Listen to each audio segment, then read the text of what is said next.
Hello and welcome back to another video here on my vlog channel.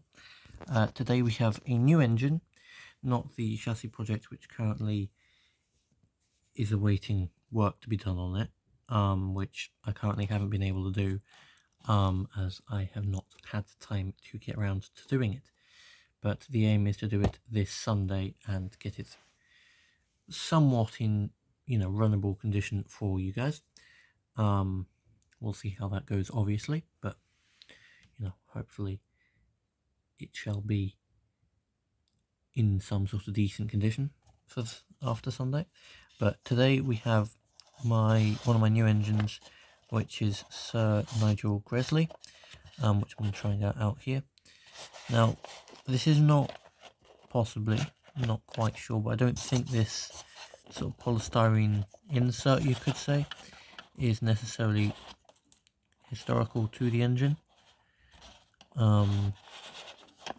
as I do believe that this is just an insert that's been used to fill the void of not having another one, which I think is correct, because the box it is in is a Lima box, and I can tell you this is a Hornby engine similar to, I think it's been on this channel before, I'm not quite sure, but my Silver Foxes, which if they haven't been on this channel, go and check out my Cars and Trains channel, which I've had collaborations with before, and you can go and see the Silver Foxes over there if they haven't appeared on the channel. And you can see what I mean by it's quite similar, by the fact of the pony truck attaches very much the same way, the body's much the same, and the front pony truck is the same, and it's basically attached in a similar manner. However, this one doesn't appear to run, because I tried testing it out last Sunday, it's just gone, and it didn't run at all. In fact, it didn't even move. So that says about what needs to be said upon the matter of it working, which it currently doesn't. So what we're going to do here is attempt, and I use the word attempt for a decent reason, and that is I truly don't know how this is going to go. So what we're going to do is basically put the engine onto the track at some point today, because today is the day I would like to do this. Okay, so we're going to have to adjust here just to be able to get a view onto the underside of the engine here.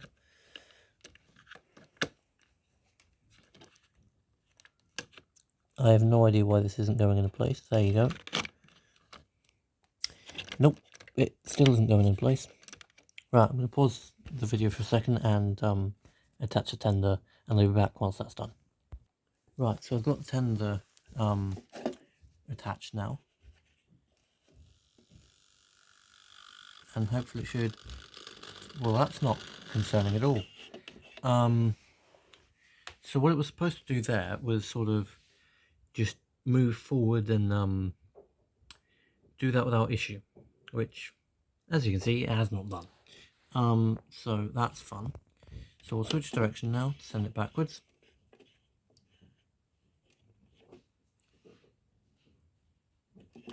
We will attempt that again, and then we'll say it again, just for the engine to hear. We will send it backwards.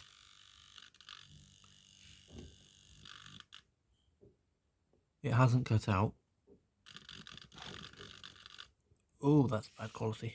The controller's still on, so the power's not cutting out, it's just something isn't right with the engine.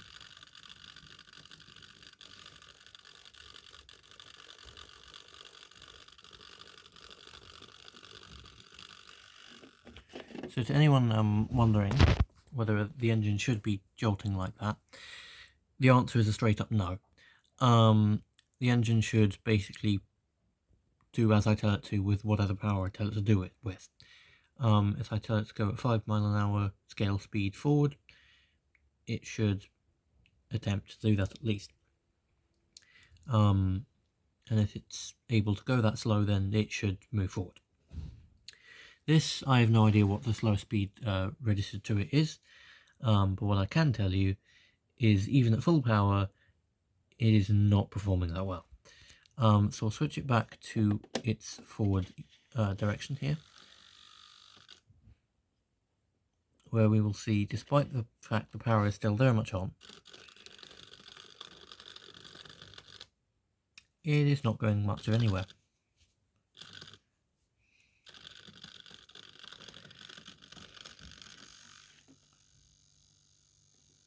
So currently it's too low for it to move. So I'm going to switch it into reverse here. I'm literally putting up to full power. It has come off the track a little bit, but that was expected to happen. I'm not too worried about that. What I am worried about is the fact of when I put it to forward, that's half power now.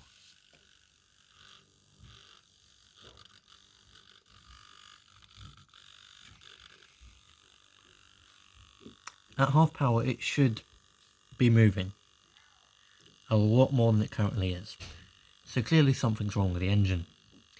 Now, from history of working with my Silver Fox, I know a couple of things.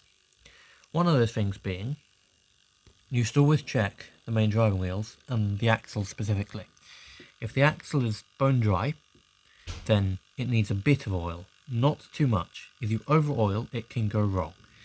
You just want to put a drop of oil effectively on the axle to make sure the axle is free and able to move to spin round with the wheel.